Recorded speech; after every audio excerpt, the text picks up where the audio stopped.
Anatomic pose analysis is this recognition of the main joints of a pose, positioning, the main muscular efforts of a pose, sometimes the cognitive efforts of a pose, right?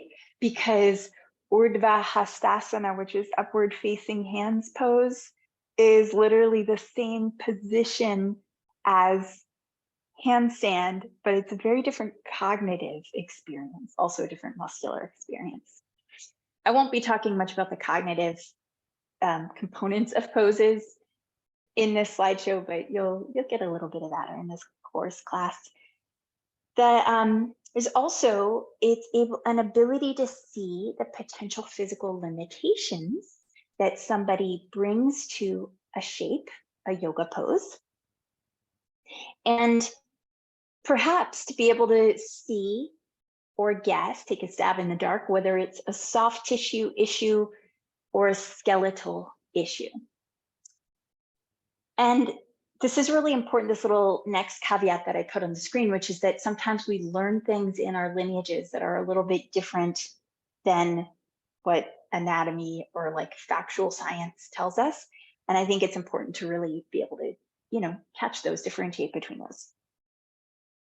So in theory, this leads us to have the ability to understand why any individual's expression of a pose, their appearance of a pose, might look or feel a little different as opposed to our expectations.